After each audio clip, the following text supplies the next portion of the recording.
Hello there folks, welcome back to the Chap's Guide. My name is Ash and I'm your host on this journey through men's style, self-development and personal grooming. Now today, a fragrance review, a relatively new fragrance released by an important perfume house, in fact the oldest perfume in Great Britain, Floris of London, and it's their new fragrance number 007. It's a special fragrance, and I'll tell you how I got to review this fragrance in an interesting way. So out of the blue, about a month or so ago, I received an email from Floris. They invited me to be a corporate guest at a special event they were planning in Windsor. Now, as you may be aware, Windsor is a large-sized town just on the outskirts of London, and it is, of course, home to Windsor Castle. And I was asked to attend an event because Floris were opening a boutique in a brand new luxury hotel which had opened in Windsor, the Fairmont at Windsor Park. It was a huge, palatial, fabulously luxurious five-star hotel. I've rarely seen anything so beautiful and so well appointed. But in the foyer of that magnificent hotel, they were opening a Floris boutique. Now, Floris only has one store. That is their number 89 Jermyn Street store in the heart of St. James's of London. And it's where that store opened its doors to business way back in, I think it was 1730, when Floris began their fragrance making journey. So the opening of only their second physical location, this boutique store within the Fairmont at Windsor Park Hotel, was quite a significant event. Now, they were also using this event to showcase two fragrances that they have released in 2022, namely the Platinum 22 fragrance and the number 007 fragrance. And both of them have quite an important backstory. So the Platinum 22 was created to celebrate the 70th Jubilee anniversary on the throne of Queen Elizabeth II. And obviously, as you can guess, the Floris number 007 was a special celebration of a special event in the James Bond story. Now, the event itself was immaculately arranged and perfectly delivered. It was centered around the library club within the hotel, which is a beautiful sort of library. There was a live three-piece band playing. It was immaculately decorated. All of the tables within the venue had been dressed with Floris products. There was a bottle of each one of their fragrances on each table so that you could truly immerse yourself in the Floris experience. Now, I've always been a fan of Floris, so this was an absolute delight for me. And there were quite an interesting smattering of people there. There were journalists who'd been invited just who cover fragrance releases, and they were aficionados of James Bond and other people as well. I believe I'd been invited because on my YouTube channel, small, tiny that it is, I have reviewed a couple of Floris fragrances in the past. I'm something of a fan, but in no way endorsed by them. I spent my own money buying their fragrances, so it was very nice to be invited. Now, the event was a bit of a showcase of the products. So Ed Bodenham, who is currently the director of perfume, I believe, at Floris, who also is the 9th generation descendant of Juan Floris, the founder of Floris. He is the 9th generation to be running the company. So they have continuous family control over 9 generations since 1730. That is remarkable, and it places Floris in a very highly vaulted position, I think, when it comes to men's perfume and women's fragrance as well, because many of their fragrances are unisex. So like I say, the event was very well appointed. There was, a vintage champagne flowing. There were cocktails which were mixed specifically to accentuate the fragrances and the ingredients within the different fragrances. So they had gone to a lot of trouble. The tables were, as I say, dressed with products, lots of things from the Floris family, and we were invited to sample and test everything, which was, great for somebody like me who enjoys diving into a product. Now, down to business. Let's talk about that number 007 fragrance. And I have to say, I've got some of their material here where they're talking about the fragrance itself, and it's interesting stuff. It's a little contrived, obviously, because when I think about James Bond, the 007 agent, and I think about his fragrance, the one which springs to mind is the one I have here, actually. It is Floris number 89. Now, there's a tenuous connection between 89 and James Bond, even though people often, associate Bond with number 89. And the tenuous connection is quite simply the fact that the creator of James Bond, one Mr. Ian Fleming, was a customer of Floris, and it was his choice that he used Floris number 89. That was his personal signature fragrance. He wore that, and as a consequence, people associated the James Bond character with Ian Fleming, because we know Ian Fleming wrote the James Bond character to a degree to mirror his own life. I'll give you an example. Ian Fleming was a commander, a naval commander in military intelligence during the Second World War. The character of James Bond was a commander in British military intelligence. There was a lot of crossovers between their lives. He had similar likes and tastes, the same as Ian Fleming did. He wrote a reflection of himself within the character. So there's rightly been an assumption that, Bond, if he were a real character, would likely have used the Floris number 89, much like Ian Fleming did. And Fleming actually did write Floris into some of his novels. In Moonraker particularly, Floris is named, but not any particular brand. There is no literary association that James Bond ever used number 89.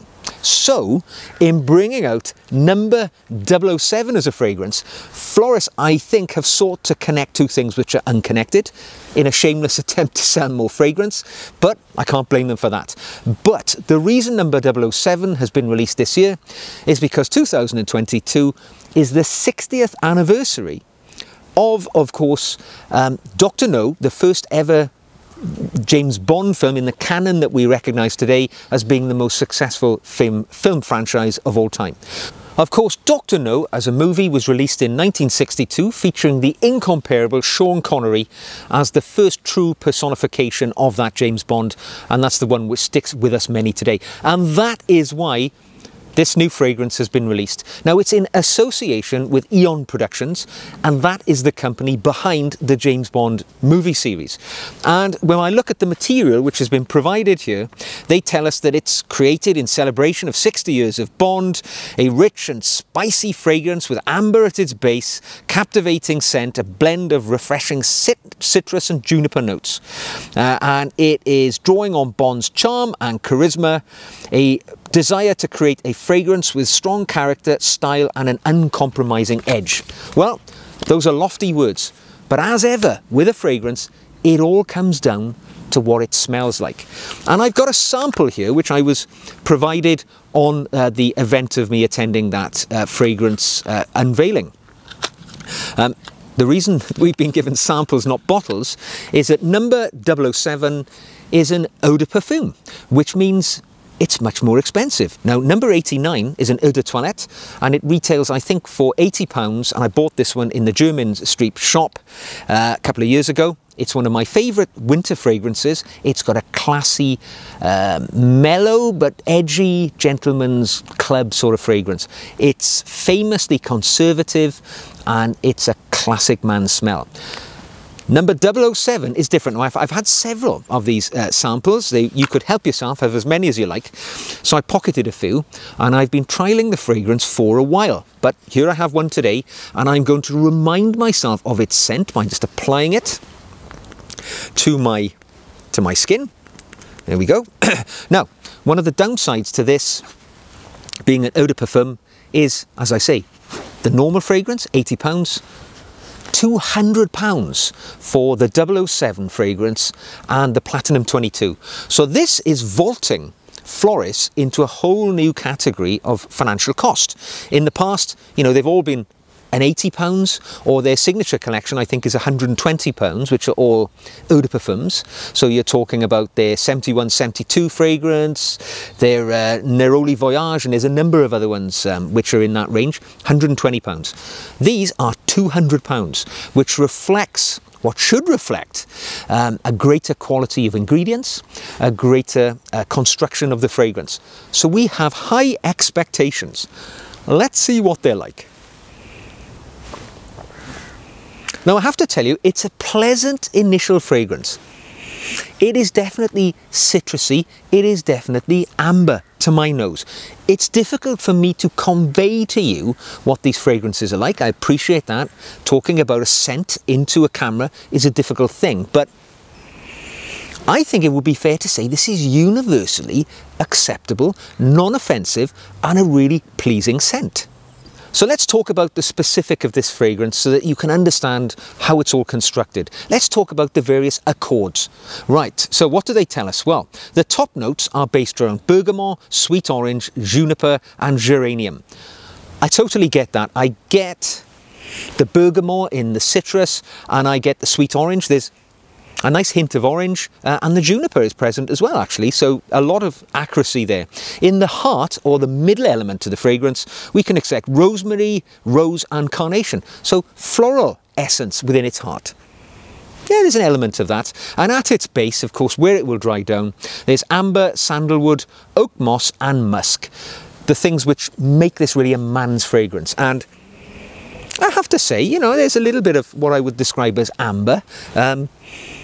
Musk is mild, but what can I tell you about it? What have I determined since I've had this?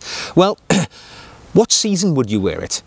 It's interesting. This one is a powdery, fresh, citrusy fragrance, but also with a little bit of amber and spice within it. It's got a soapiness to it as well. Yeah, it's a cleansing fragrance. So I would say this is a universally wearable fragrance in any season. I would typically say something like number 89 with its stronger musky fragrance would be a winter autumn fragrance. This one I think you could equally wear at any season. What age would I think somebody would wear this? Well, I think it's mature but not as old perhaps as the typical wearer of number 89. So I think 007, I would say 30 plus, could be even younger. It's a fragrance which I think is going to be universally acceptable. What time of the day would you wear this? I would say this is more of a daytime fragrance. I would definitely say it's a light fragrance that can be worn in the day which wouldn't cause offence to anybody. Less of a strong, powerful and dense evening fragrance, more of a lighter daytime fragrance for me, for sure. Is it an occasional fragrance? Would you wear it for a special occasion? I'm going to say possibly not, maybe, but I like special fragrances, an occasion fragrance, to be a powerful big hitter. I wouldn't describe this as that. I would say it is a fragrance which is more universally accepted. It's not going to polarize opinion between I really like it or I don't like it. I think most people are going to go with this one, and maybe that doesn't qualify it for a special occasion fragrance. Is it masculine? I would say it is. There's definitely musk going on there. The citrus makes it also quite masculine, but as with many of Floris's fragrances, it could be employed by a lady just as easily. It's projection, right? This is where I have a bit of an issue with this fragrance. I would not describe this as a strong fragrance. It's not very powerful at all. I mean, you can apply it and, you know, leave the room and walk back into the room 5 minutes later, and you will detect that you were previously there by the aura of the scent which you left behind originally. But I wouldn't say this is projecting hard all day long. This is a short projection window that you're going to have with this, and playing into that, into its longevity, I would say this isn't a long-lived fragrance. When I have used it, it's lasted no more than 1 or 2 hours for longevity before it dies back to a skin scent. So with that regard, I wouldn't say this is a long-lasting fragrance. I would say number 89, even though it's an eau de toilette, which in the tiers of fragrance power is somewhat less than the eau de parfum, which we are told 007 is, I would say the number 89 outperforms 007 times 2. Much more longer lasting and projective fragrance than the 007 on my skin. Accepted, skin chemistries are different for everybody.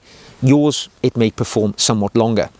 Third-party comments? Well, obviously I've worn this in the presence of my wife, my parents, my children, my son, and it's always received positive commentary. As I say, it's a fragrance which I don't think is going to polarize opinion. How does it come? What does it look like in its bottle? Well, granted, I'm using a sample here, but when it's Floris, it's easy to say how it comes because everything in the Floris range comes in the same bottle. All it will have is a different sticker on the front and a different coloured box rather. So really and truly, there's no imagination used in the production of their packaging. It's probably much more cost effective. All of the bottles look the same. They've just got a different sticker on them. So from that regard, not very spectacular. And the value, this is where I take an issue with it. £200 is an awful lot of money for a fragrance which I think only lasts a couple of hours. It has questionable provenance in its identity. You know, James Bond never wore this fragrance in any movie, and he will never do so.